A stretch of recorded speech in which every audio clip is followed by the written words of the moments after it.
de la semana pasada, por razones de memoria, recordamos que iniciamos dentro de lo que es el diseño original de la iglesia, que es eterna, y tratando de ser profundos en el entendimiento de qué es lo que se perdió cuando se rompió el diseño de Dios, cuando creó al hombre, Adán y Eva, y lo central de Dios, el deseo, la idea de Dios era, y sigue siendo, que el hombre lo representara desde la casa del árbol, desde la casa del Edén, como su representante, para gobernar los asuntos de Dios, que implicaba la creación en su plenitud y que implicaba los ambientes espirituales que se movían allí. Entonces, la idea de Dios fue tener un representante en la tierra, uno que lo representara. Por eso, José, Dios crea al hombre a imagen y semejanza. Y un aspecto de eso, Maggie, nuevo, que algunos de ustedes van a escuchar por primera vez, es que la imagen y semejanza tenía que ver con la representación de Dios. No física, sino la capacidad de gobernar sobre los animales, sobre las aves, sobre todo lo que se arrastra, sobre los árboles. Porque cuando el diseño se rompe, ¿verdad? Entonces el ser humano, por ejemplo, empieza a usar el opio. Muchos años más tarde la marihuana. Entonces se invierte el orden de gobierno.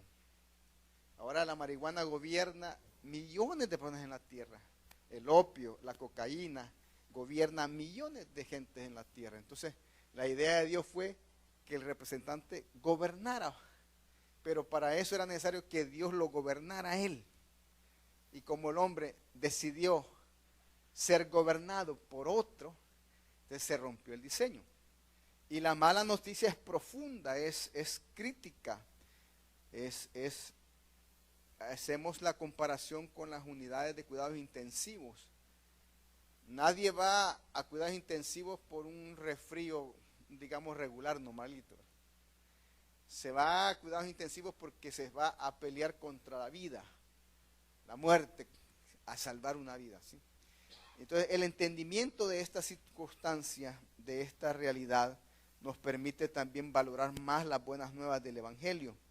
Y uno de los textos centrales que compartimos el domingo pasado fue el de Marcos, porque en la interpretación aplicada al gobierno, cuando Jesús dice que nadie puede saquear la casa del hombre fuerte si primero no le ata. ¿Cuántos se acuerdan de ese texto que vimos? Marcos 3:27, para los que no estuvieron, ¿verdad? Entonces, el hombre fuerte son ideas. Porque Dios, fíjense qué interesante, qué respetuoso. Dios no puede saquearme a mí, mi mente, mi manera de pensar, si primero no me dejo atar por el amor de Dios. Porque las opiniones que cada uno de ustedes tienen sobre Dios, sobre la Biblia, sobre la iglesia, sobre la familia, sobre la sociedad, sobre el gobierno político en las naciones, sobre el dinero, sobre el sexo, sobre cualquier cosa, son el hombre fuerte que ustedes y yo tenemos. La idea, la mentalidad que tú tienes sobre el tiempo, Dios no la va a cambiar si tú no permitas que Dios te saquee y te ponga, porque te saca, porque me saca mis ideas propias del tiempo que yo tengo. Si no me dejo, yo voy a seguir pensando que el tiempo me pertenece. voy a seguir pensando al escuchar tu predicación, Aarón. Escuché el management time about the, you mentioned that. That's a really good one. Entonces, es interesante que nosotros seguimos siendo dueños de nuestra vida. Y eso es, no soy gobernables por Dios. Entonces, la idea original de esto es que lo que se perdió fue el gobierno de Dios sobre el ser humano. Y por eso la tierra está en tanto desorden. Por eso el ser humano vive tanto desorden. Y entonces, concretizando el recordatorio, el hombre fuerte que usted y yo tenemos es un impedimento para que Dios avance en su gobernabilidad respecto a mí. Si Dios no me gobierna, si yo no permito que Dios me gobierne, tampoco seré apto para gobernar con Dios. Porque por eso Dios tuvo que echar al hombre del huerto del Edén. Porque ya no le servía para gobernar según el diseño. Dios tiene que echarlo. Y así es. Hoy en día es igual. Mientras no me deje gobernar por Dios, yo no creceré en la fe. Yo no creceré espiritualmente. Porque me está gobernando mi manera de pensar, mi religión evangélica, católica, la que fuera. Porque hay gente evangélica que nunca ha sido gobernada por Dios. Hay gente católica que nunca ha sido gobernada por Dios. Y hay católicos que han sido gobernados por Dios. No se extrañe por lo que le digo. Y hay evangélicos que han sido gobernados por Dios. Porque no es asunto de religión. Es asunto de permitir que Dios le saque a uno toda esa manera de pensar. Y entonces Dios, muchas gracias, hermana. Aquí está. Que Dios gobierne.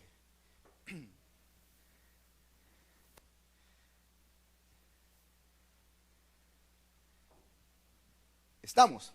Ahora, nos quedamos un poco más adelante porque nos quedamos enfatizando que la mala noticia no es una circunstancia adversa, sino que es la forma en que el hombre quedó constituido por la muerte espiritual. Y eso permite, o sea, el hecho de estar constituido bajo el fundamento del pecado, permite que las tinieblas gobiernen al hombre y que todo el sistema pensante que las personas tienen es lo que manipula sus vidas para no rendirse al gobierno de Dios. Usted va a encontrar gente que es fantástica, gente talentosa, gente amable, gente cortés, pero no son gobernados por Dios. Son gobernados por un entendimiento de lo que es la moral.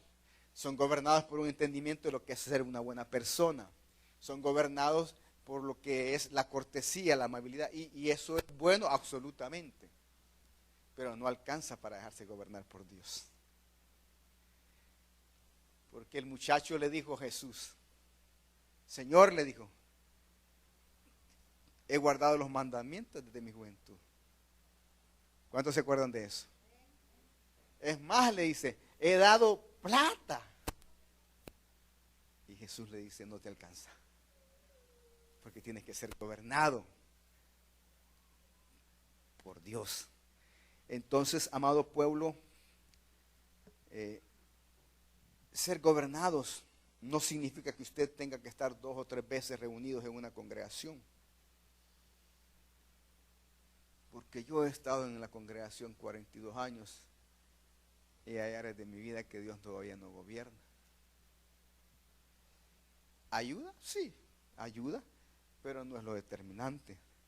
Lo determinante es que Dios realmente se manifieste en su gobierno en mí.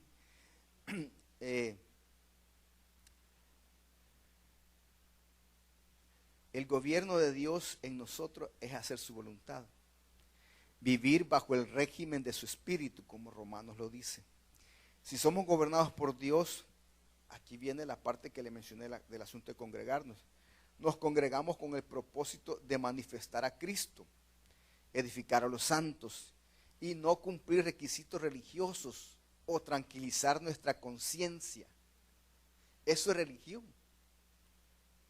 La gente va a una reunión cristiana, católica, mormona. Hermana, no se me va a pasar. Quiero de verdad felicitarla a Edith. Es su trabajo con su esposo, de verdad, yo he estado orando por ustedes, pero también quiero públicamente reconocer que usted está ahí esforzándose y lo estamos ahí juntos viendo cómo Dios avanza. Así que la felicito.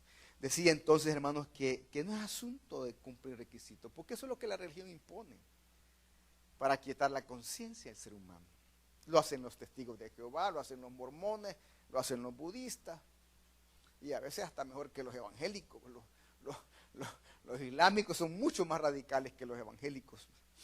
Entonces, somos gobernados por Dios para congregarnos y que Cristo se manifieste. 1 Corintios 14, 26, 33. Búsqueselo en tu teléfono o en su Biblia. Los muchachos lo creo que lo van a poner en pantalla, pero mire, dice ahí están todas las citas para que los que las copian, ¿verdad? Gracias a la gente de Miria. Pero dice el apóstol Pablo, estableciendo no literalmente un modelo, pero sí una dinámica de cómo es la reunión. Dice, ¿qué hay pues, hermanos, cuando os reunís? Cada uno de vosotros tiene salmo, que es símbolo de alabanza. Tiene doctrina, significa que Dios le habló a usted leyendo la Biblia. Tiene lengua, tiene revelación, tiene interpretación. Hágase todo para edificación. Mire el propósito de la congregación de los santos. Es eso. No es cumplir un requisito religioso. Es manifestar la presencia de Cristo entre nosotros. Es manifestar la realidad del Espíritu de Dios viviendo en usted, porque usted es morada, usted es templo del Espíritu Santo. Y no está ahí para sacar los adornos navideños en diciembre. Está allí para que esos regalos que Dios le ha dado, para esos dones que Dios le ha dado, para que esas gracias que Dios le ha dado, sean manifiestas cada vez que nos reunimos. Esa es la mentalidad de gobierno en la iglesia. Manifestar a Dios. Por años Samuel nació en un hogar cristiano. Vivimos una vida sin entender muchas cosas. Pero bendito Dios que estamos en el tiempo donde ahora el entendimiento se está abriendo. No es por venir a reunirnos. Usted tiene que ser libre de que su conciencia le dice, si no vas el pastor te va a ver mal. Ya de por sí miro mal, ¿verdad? Vamos a poner los lentes para verte mejor. Entonces, dice alguna gente, la mirada así medio fulminante del pastor. Mire, hermano, no es asunto de que ustedes me van a ver mal, no. Es su relación con Dios, porque usted es hijo, porque usted es hija. Ese es el propósito de la reunión, es esto, manifestar a Cristo. Y hoy el Espíritu de Dios se ha movido y ya vamos a escuchar algo que Dios le puso a Irma en el corazón.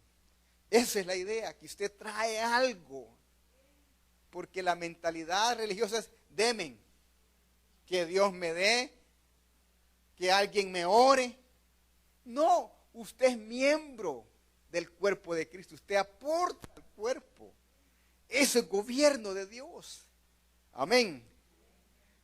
Aparte, pues, las cosas que Dios tiene que seguir limpiando en mí y en usted. Pensé que alguien iba a decir amén, pero bueno, es la realidad. Y vale la pena recordar que este mundo es gobernado por el príncipe de las tinieblas, que se llama Satanás. Él dice en 2 Corintios, que lo vimos también 4:4, 2 Corintios 4, que él ciega. Su trabajo es cegar el entendimiento de las personas. Esa es la obra de Satanás, cegar a los incrédulos y aún a los cristianos inmaduros. Por eso es importante que seamos libres de la estructura de pensamientos mezclados, de luz y tinieblas, manifestadas en el pensamiento humanista que gobierna este mundo. También es importante no usar el texto del antiguo pacto para motivar a la iglesia a promesas que no nos competen. Hay cosas específicas, exclusivas que Dios le dio a Israel, pero la iglesia por años las ha usado. y la ha usado como un factor motivador. Pero eso pertenece al antiguo pacto. En el nuevo pacto, en realidad, ustedes cuando estudian y se vuelven más observadores, van a ver que Pablo, el apóstol Pablo, quien fue el que más escribió del Nuevo Testamento, es una persona que está centrada en pocos temas. Si usted fuera detallista y observador, usted va a encontrar que Pablo no navegó en más de 10 temas en todo lo que enseña. Pero la iglesia tiene años de estar siendo motivada por versos. Y eso no educa, eso no instruye, eso motiva. Una cosa diferente es motivar y otra cosa es educar. Instruir es diferente a motivar. Yo puedo darle un texto donde usted se motiva, pero eso no va a cambiarle la vida. Uno va a la escuela y a la universidad para ser instruido y volverse experto en el conocimiento de una área, sea administración, sea ingeniería, sea comunicación, sea leyes, y es centrada la instrucción.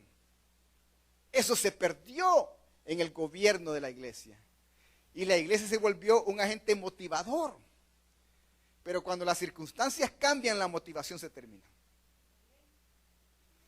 Hoy es un mes de motivación, diciembre, ¿verdad? El final de mes, otra vez este año sí voy a bajar de peso. Estoy motivado, estoy motivado. Vienen los tamales, van las pupusas, va el pavo, los frijoles, viene todo y va todo y se acaba la motivación, hermano. La vida no funciona con motivación. La vida funciona cuando uno es instruido, cuando uno es educado, cuando uno es enseñado. ¿Cuántos han tenido motivaciones que les duraron? Algunas duran años. No es eso el fundamento del gobierno, es la instrucción. Ese es el trabajo de la iglesia, sacar de la mente tanta motivación que nos duró semanas, meses, algunos tal vez años. Y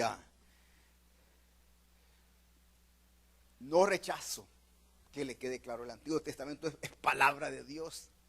Nada más que hay que ubicarnos y hay que verlo, como les decía recientemente, con los lentes del nuevo pacto. Que ubica, que discierne, que da entendimiento. Es responsabilidad de todos, como hoy se oraba, y eso es una oración que no vamos a caer en religiosidad, pero debemos de hacerla diariamente, en lo privado de preferencia, que Dios nos abra el entendimiento, que nos dé apertura al entendimiento espiritual de las Escrituras, para dejar de ser incompetentes, y especialmente aquellos que enseñamos y predicamos, a los niños, a los jóvenes, a quien fuera, hacer esto profesionalmente. Yo les contaba, no sé, a Aaron, y you know that it is esa line, el link de predicadores emergentes, urgentes, perdón. O sea, si el pastor no está, o está enfermo, hay un número o un email donde usted puede llamar a un predicador urgente y va a llegar a la iglesia. Interesante, ¿no? Ahora mire, es interesante que Dios nos llama a salir de ser amateurs, profesionales en la fe, en el conocimiento de la palabra. Un amateur no va a ser un cake como los que Samuel hace. Tiene 27 años haciendo cake. Llego yo a hacer un cake.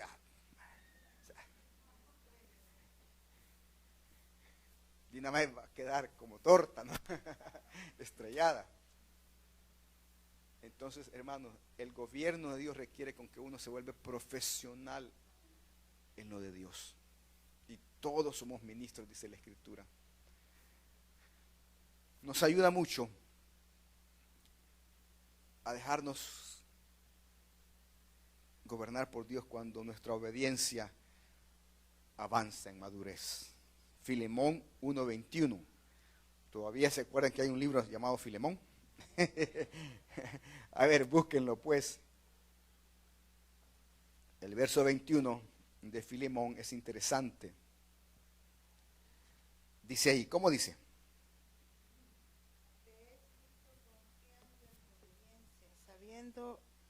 Te he escrito confiando en tu obediencia, sabiendo que harás aún más de lo que te digo.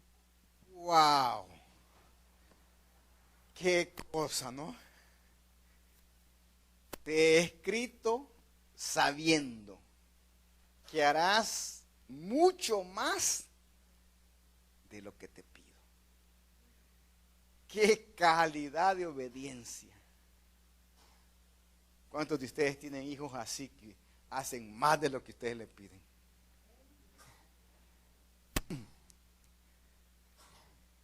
Es un principio de vida que hoy que están niños tus hijos, les vas a instruir, les va a penetrar. Yo espero que tú hagas más de lo que yo te pido. Y si nunca se lo dijimos, va a haber menos posibilidad. Pero Dios nos lo dice a nosotros. Yo espero que ustedes hagan más de lo que yo pido. Porque eso manifiesta gobierno. En la cultura japonesa, nadie se lo dice a usted cuando lo contratan.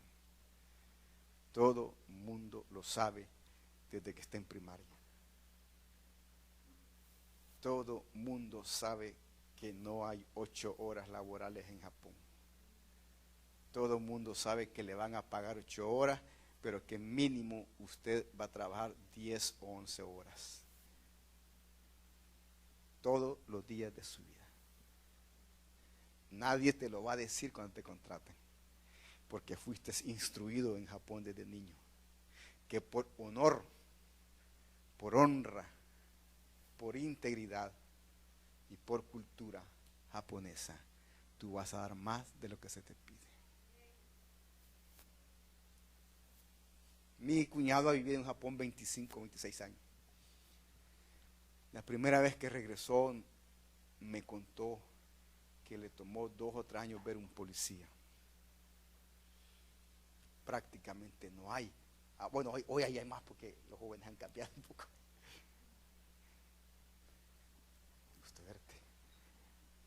Dice que nadie se roba nada. Que en las paradas del tren hay gabinetes donde la gente, cuando ve un paraguas, una jacket o lo que fuera, lo coloca ahí. No le pertenece, no se lo roba, lo deja ahí. Él perdió, no me acuerdo exactamente qué perdió él. Y me contó que no sé, 2 o 3 semanas después lo fue a buscar y lo encontró. Instrucción, educación que penetra, cambia. La demás motiva. Romanos 16:9, porque es la obediencia a Dios y a su palabra, a su espíritu, que nos va a llevar a ser gobernables por Dios. Romanos. Por lo te he escrito. No, ese es Filemón. Romanos 16 estamos ahora. 16, 19. ¿Qué dice? Porque vuestra obediencia ha venido a ser notoria a todos. Así que me gozo de vosotros. Pero quiero que sepáis que seáis sabios para el bien e ingenuos para el mal. Pero el punto que estamos hablando, que nos hace ser más gobernados por Dios cuando nuestra obediencia crece. El día que usted empieza a servir con este espíritu, no lo va a hacer porque tiene pena, vergüenza de fallar a su privilegio. Gobierno implica obediencia.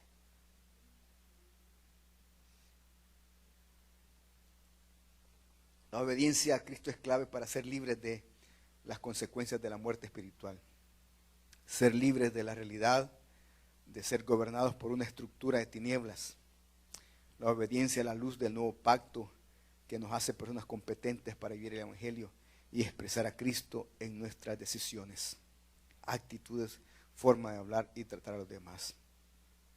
En Efesios 3, 14, 19, Pablo ora a Dios para que los de Éfeso sean fortalecidos en su ser interior por su espíritu, para que Cristo habite, les gobierne y entonces poder estar arraigados y cimentados en su amor, para ser capaces de comprender con todos los santos cuál sea la anchura. Mire, ciertos países como Japón que menciono, tomaron esto. La idea es que todos los japoneses sean honestos.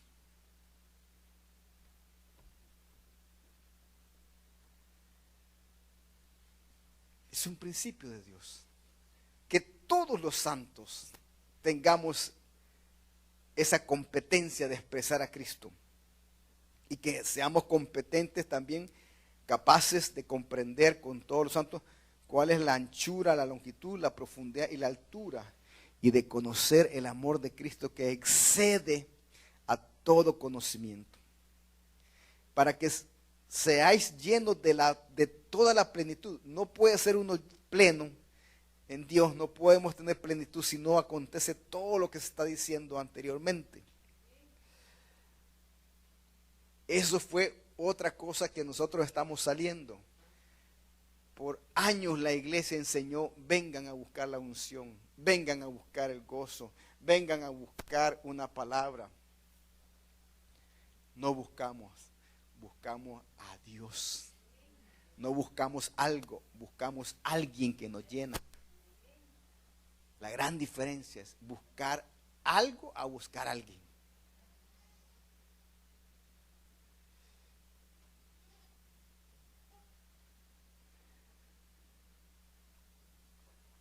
Entonces Efesios, como los que están ya por tiempo, especialmente desde un año hacia atrás un poquito más, es un libro en el que nos hemos metido y esto nos ayuda mucho para ser gobernados por Dios. Y esto es posible si Dios nos abre una vez más los ojos del entendimiento de cómo administradores de lo que Dios nos ha asignado. Todos ustedes tienen cosas que administran: vidas, trabajo, casas aunque no sea suya, tiempo. Y algo importante de recordar, un administrador actúa como si es el dueño, pero no se apropia de nada, porque reconoce la soberanía del dueño.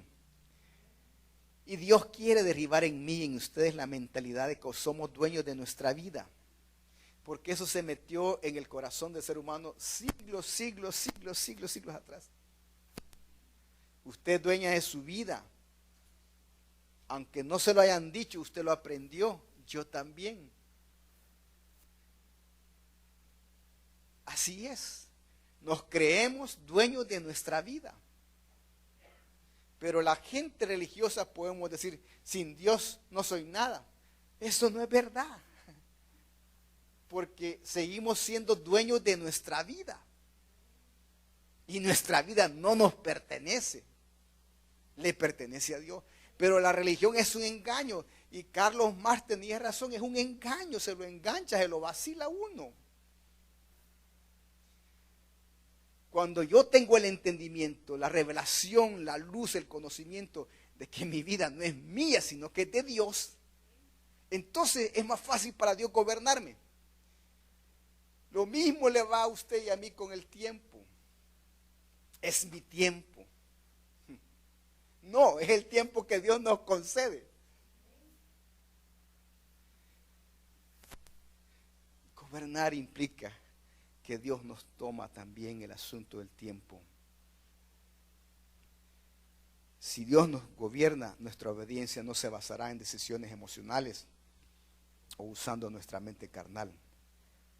Porque ese tipo de decisiones, cuando las condiciones cambian, se terminan. Dejan de ser firmes. Para ser obedientes, Dios tiene que remover nuestro sistema de valores en lo que creemos que no viene de su mente. Una vez más, recuerden el hombre fuerte está dentro. Y él es fuerte en lo que piensa, en lo que cree. ¿Ah? Y hay gente que puede decir, yo amo a Dios. Y de las cosas que más le duelen al ser humano es colaborar para la obra de Dios. Es cierto, han existido por muchos tiempos excesos, abusos, eso es una realidad innegable. Pero usted tiene testimonio que aquí no nos ha pasado eso. Pero es dejarse gobernar por Dios.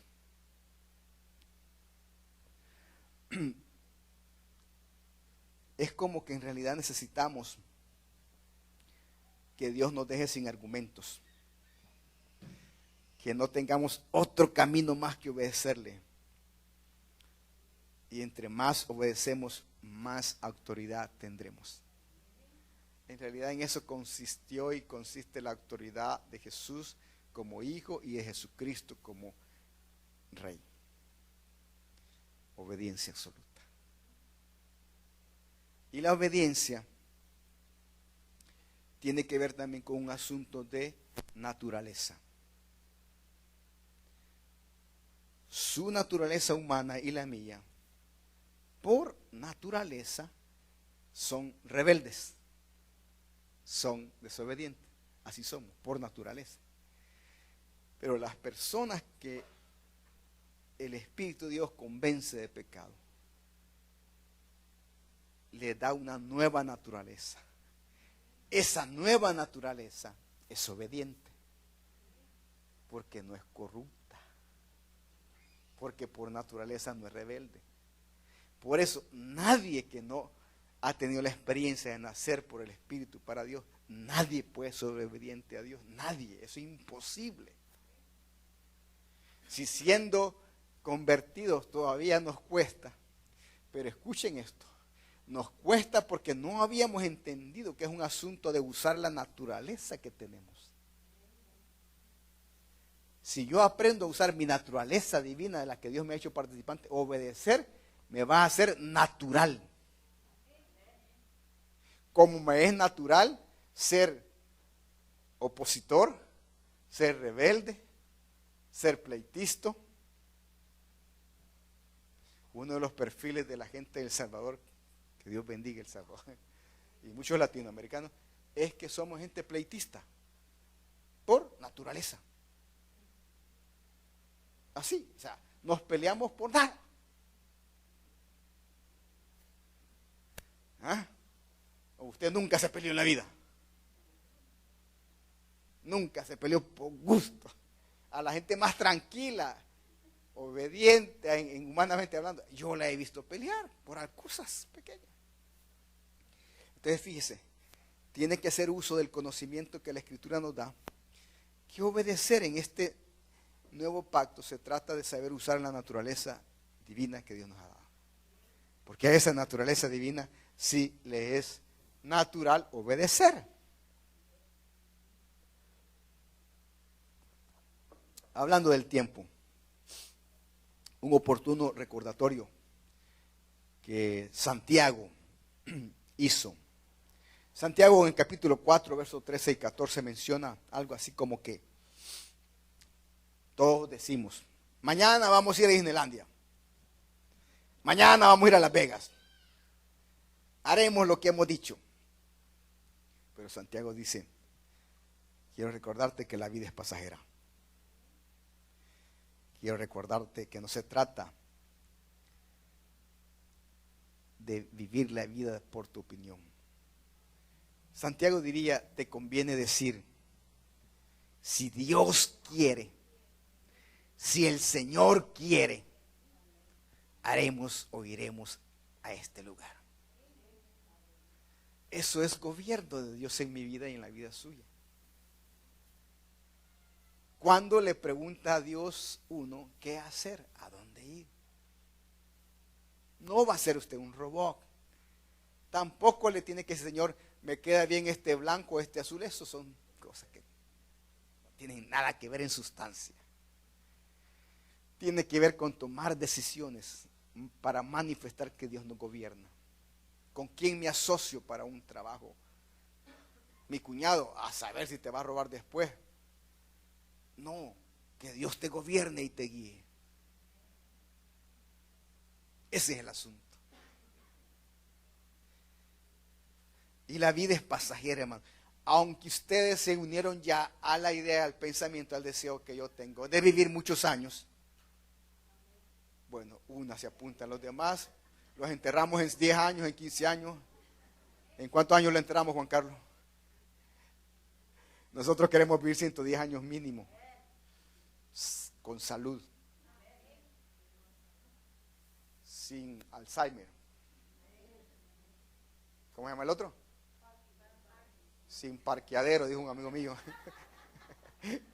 No quiero parqueadero, me dijo. ¿Qué es eso? Le dije, no, Parkinson, dice. Gracias por el trabajo que estás haciendo ya, hermanos, la vida es pasajera. Y entre más nos dejemos gobernar por Dios y volver al diseño original, nos va a ir mejor en la vida. Ese verso úselo. Yo deseo que tengas salud y que seas prosperado en todo, así como prospera tu alma. Si tu alma no madura, no crece espiritualmente, no puedes tener esos beneficios, porque no es asunto emocional, es una manifestación de crecimiento. Estos días hemos estado en competencia con mi esposa a ver quién tose más.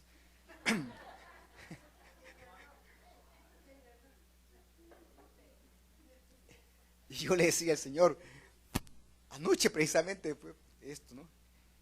Y yo estaba ahí, Señor, en el nombre de Jesucristo, sánanos, sánanos. Y ¡pum! De repente, pídeme salud.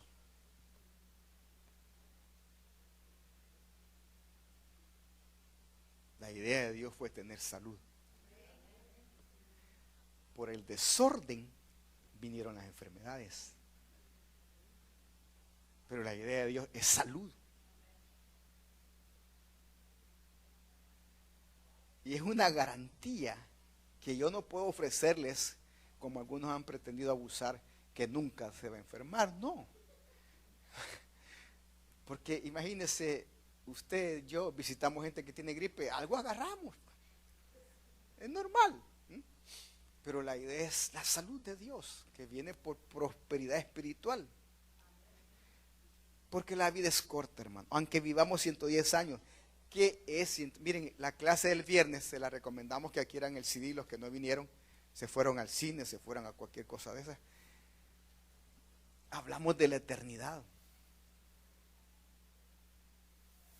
Si yo le digo a Maggie qué es la eternidad, posiblemente ella con Graciela van a pensar en años. Pero no tiene que ver con años. Cuando Jesucristo dijo, soy el alfa y el omega, para empezar, they aren't numbers, no son números, son letras.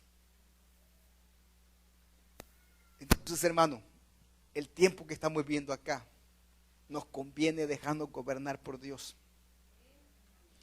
Y no se trata de hacer orgullo, yo me dejo más gobernar que de Dios, más que mi mujer, ya no está gobernado. Porque eso es orgullo. Y en el reino de Dios no existe eso. No existe eso. Eso es humano, eso es mentalidad humana. Por eso Jesús dijo, vine a servir, a ser un siervo. Amén. Efesios 6, 14 al 17. muestra cuán necesario es usar la armadura de Dios. Una vez más, con toda buena intención,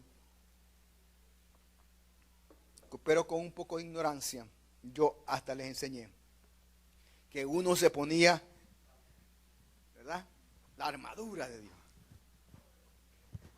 el casco, ¿verdad?, como un simbolismo era ok, pero la mentalidad era incorrecta porque era un evento y se trata de un vivir. Si yo me visto con la armadura de Dios todos los días, estoy en mejor defensa contra todo ataque.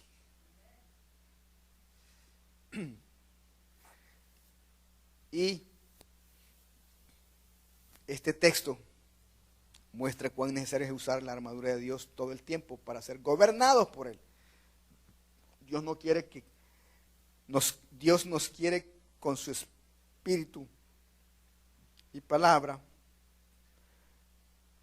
revelada, presente, movernos de la mente natural que está separada de Él. Es que tenemos que convencernos que la mala noticia es una gran mala noticia. La mente humana está separada de Dios. Y lo que Dios quiere hacer y nuestro trabajo es permitirle a Dios que nos gobierne para salir de esa mentalidad humana separada de Dios y conectarnos con el Espíritu vivificado que tenemos con el Espíritu de Dios para vivir la vida del Espíritu. Voy a insistir en esto porque estoy terminando esta mañana. Dios quiere desestabilizar mi manera humana de pensar para poder gobernarme. Estaba leyendo que la tos, porque yo le he preguntado a los médicos que me expliquen la tos, hasta especialistas del sistema nervioso, y nadie me ha podido explicar qué es la tos en sí. Pero desde que salió Google, gente que ha investigado pone cosas bien interesantes. San Google y dice un artículo que la tos es lógico, es obvio, es una reacción del cuerpo. Y como hace fuerza y por eso le duele la espalda a uno, ¿verdad?, y sacude todo el cuerpo, dice que es la función del cuerpo expulsar a través del movimiento que hace cuando tose uno, hasta calambres le dan a uno, ¿no? Porque esas partes del cuerpo no las mueve uno, pero cuando tiene tos sí, de que tiene la intención de que todo el esfuerzo que hace, todos los músculos que se mueven, es contribuir para que el cuerpo expulse el virus, la bacteria, lo que sea. Yo se lo cuento para que entienda esta parte final. El gobierno de Dios en el cuerpo de Cristo tiene que ver con protección del cuerpo de Cristo. Por eso Pablo va a decir, cuidado con los perros, cuidado con los mutiladores. ¿Quiénes son los perros para Pablo? ¿Quiénes son los mutiladores del cuerpo para Pablo?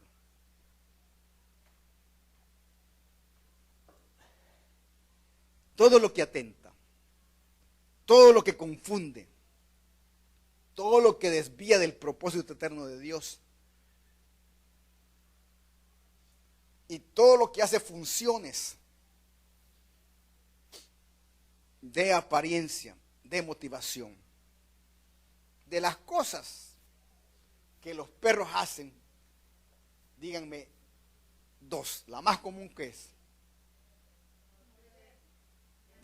No, ladrar, no todos los perros mueren, ladrar, sí. ¿Y qué es la otra?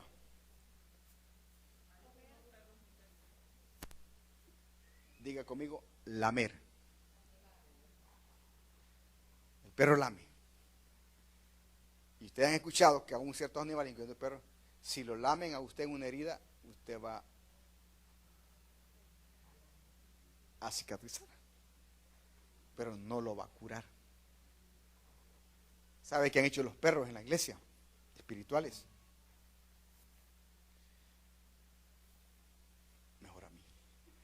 lamer la oscuridad, pero no sacarla, no expandirla.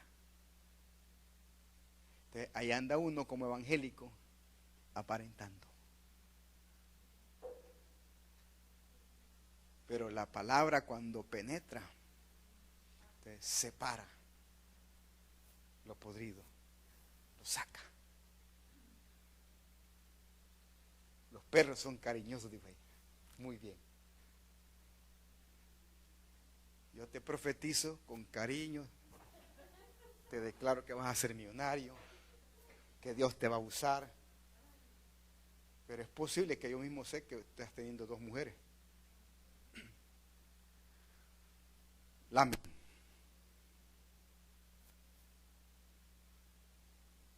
Los mutiladores.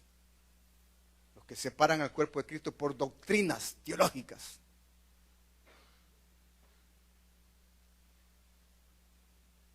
Pero el cuerpo de Cristo en estos tiempos va a ser fuerza para protegerse. Mucha fuerza. Oro por tu mamita Raquel. Salud. Sanidad, amén, pero salud.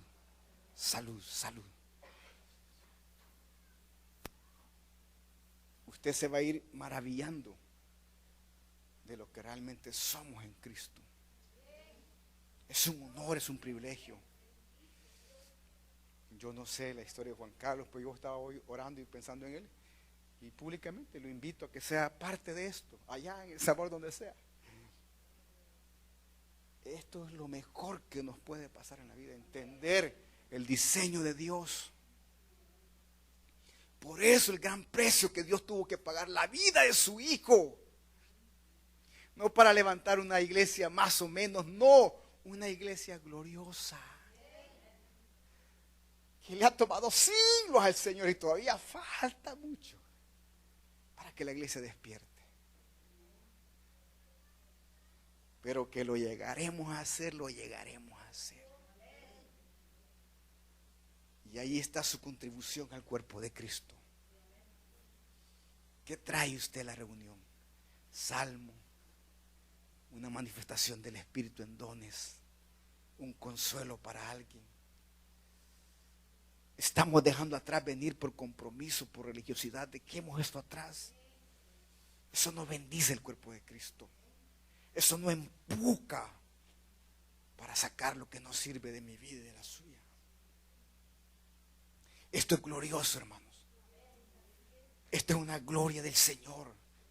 Y la gloria de Dios tiene que ver con su sabiduría, su gracia bendita, su misericordia. Por eso hay tanta cosa sólida que nada nos separará del amor de Cristo. Porque somos un cuerpo, hermanos. Su vida en los próximos años, y le pido que me diga amén. Su vida en los próximos años. Le dije que le diga amén, por favor. Va a influenciar como nunca a gente que necesite el amor de Dios. Gente linda. Decíamos el viernes, no toda la vida de la gente ni la de uno es desordenada, no. Lo que Dios hace es poner un mejor orden. Este hombre es un hombre ordenado, pero es mejor un mejor orden en Dios. Y viene cuando Dios nos gobierna. Damos gracias. Permanezca sentado. Si quiere tener la bondad de inclinar su rostro. Padre, gracias por tu deseo, tu diseño de gobernarnos. No para ser manipulados, no para ser como robots, sino para hacernos partícipes del gobierno de tu reino.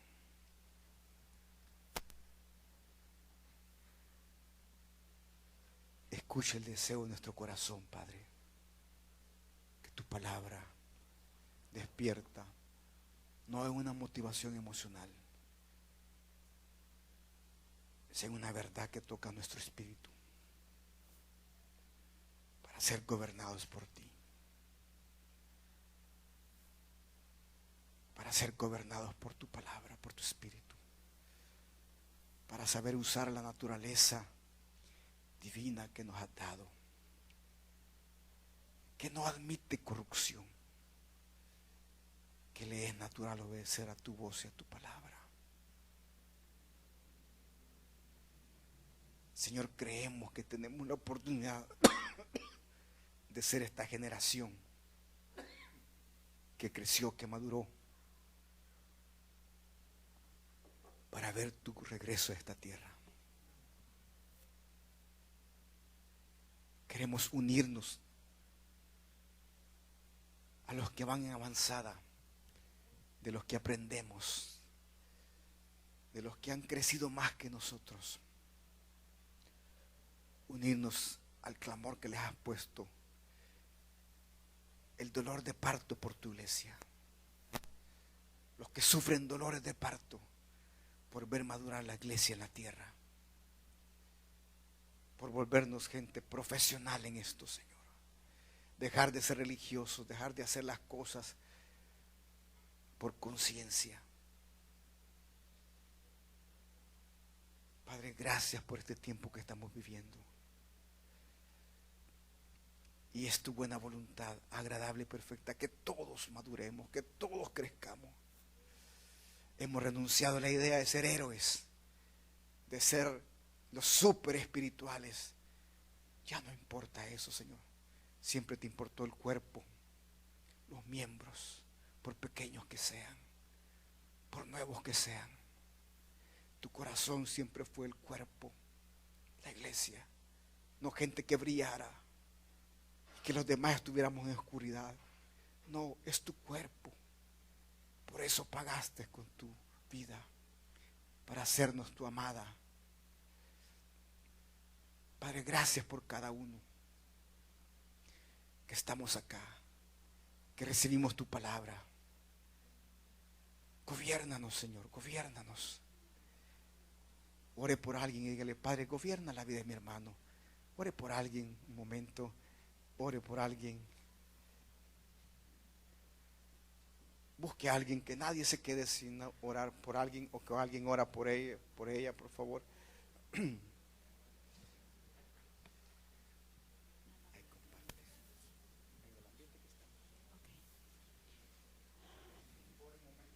Sí, Señor amado. Damos gracias, Señor.